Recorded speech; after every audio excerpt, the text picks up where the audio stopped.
Alors j'ai imaginé ce lieu parce que je trouvais que la culture amérindienne n'était pas représentée en France. À la découverte d'un livre, Le Cercle Sacré de Archie Fire Lemdir, je me suis dit que c'était une belle opportunité de créer un lieu vraiment atypique, de faire dormir les gens dans de vrais tipis et surtout d'avoir accès à cette culture à travers ses valeurs. Des valeurs comme la tribalité dans une société qui est devenue de plus en plus individualiste. Les valeurs de respect, les valeurs amérindiennes aussi à travers le respect des femmes, des sociétés matriarcales. La femme donne la vie, donc on le rappelle bien sûr ici. Alors j'ai imaginé un lieu où on pouvait venir se déconnecter complètement et puis rentrer en immersion dans cette culture amérindienne.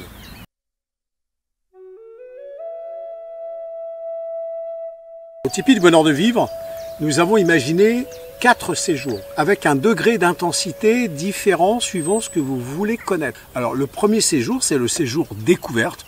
Donc ça permet déjà de découvrir le tipi, de connaître son histoire, de faire son feu à l'intérieur du tipi et de vivre quelque chose de magique en famille. Ensuite, nous avons le séjour Indian Legend. C'est bien sûr la nuit en tipi, mais c'est en plus le dîner amérindien agrémenté des contes et légendes que nous avons sélectionnés pour vous. Le troisième séjour, le séjour Indian Legend and Dance. Là, les Amérindiens sont présents sur le site. Vous allez voir les danses. Et chaque danse est expliquée. Des danses authentiques, comme ça a toujours été ici au tipi. Mais en plus, les Amérindiens restent avec nous le soir pour dîner. Et ils participent à la veillée sur le son des tambours. Donc c'est vraiment un week-end qu'il faut faire si vous voulez commencer à rentrer dans la culture amérindienne.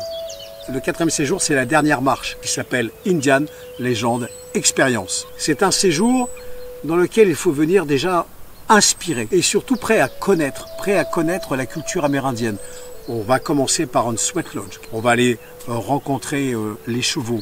On va aller dans la nature, voir comment s'articule la médecine amérindienne. Et quelques autres surprises. Attention, c'est un week-end sans portable et sans montre. Et c'est un week-end qui existe depuis 25 ans.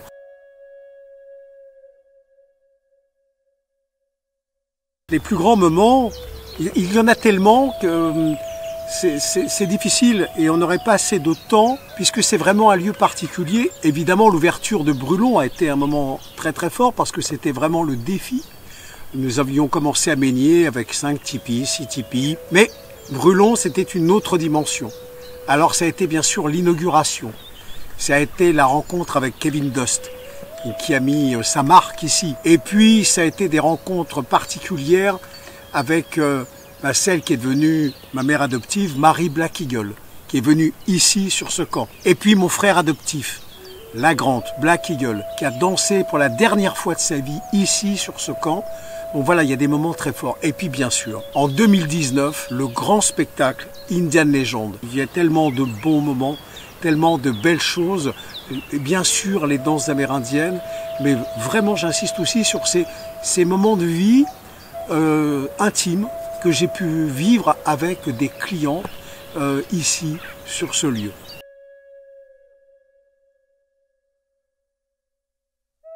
Alors les relations, elles se sont nouées au fil du temps. Grâce à Kevin Dust, j'ai pu partir pour la première fois en 2009 dans la réserve Croc. Et donc, effectivement, on a commencé à tisser des liens de par ma présence sur la Crofère tous les ans. J'ai fait la rencontre de beaucoup d'Amérindiens. Et nous avons aussi eu cet échange avec la grande. C'était son idée, c'est de faire venir des enfants crocs sur le camp, qui ont bien grandi depuis. Et j'ai fait le compte, on a reçu à peu près 25 nations amérindiennes sur ce camp durant presque 25 ans. Donc ce sont des relations privilégiées. Effectivement, les contacts que nous avons noués avec ces nations amérindiennes m'ont beaucoup appris, mais aussi ont beaucoup appris à tous nos visiteurs.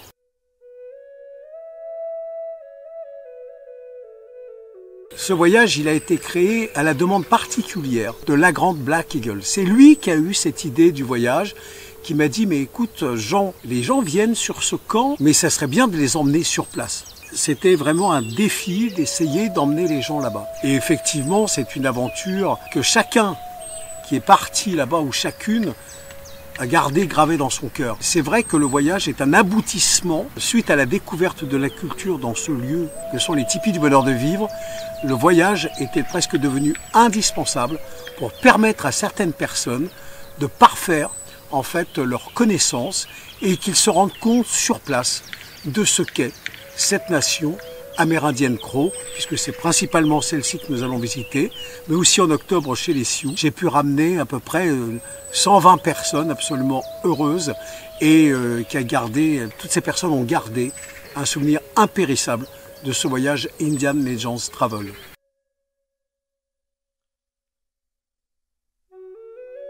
Alors ça a été une décision difficile, mais l'âge passe, 25 ans que j'ai commencé cette aventure. Et si on attend de vieillir, et physiquement et peut-être même mentalement, eh bien il y aurait peut-être un danger que ce lieu périclite. Et je dois dire que la décision a été difficile à prendre, mais elle était nécessaire, de façon à ce que des gens plus jeunes puissent reprendre ce lieu avec une équipe déjà existante. Et donc il était vraiment temps pour moi de transmettre, mais en tout cas continuer à venir.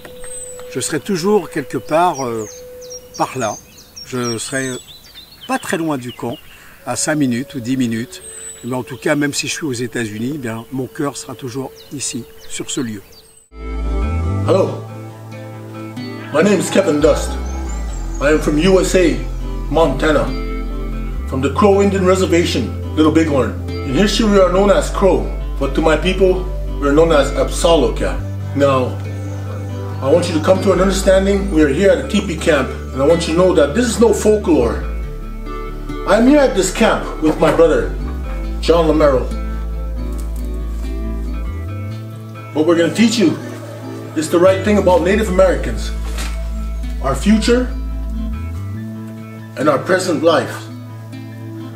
Now, this is no book, this is no cinema, and we are not telling no lies here. It's just the way things are. If I can get this thing off my neck, I'm gonna be off real good. Now people, come to this camp. It's a very good camp. And we learn all about Native American Road, especially of the Plains Tribe people. And once again, I'd like to invite you to come to John's Teepee Camp, where I'll be there to explain the real things.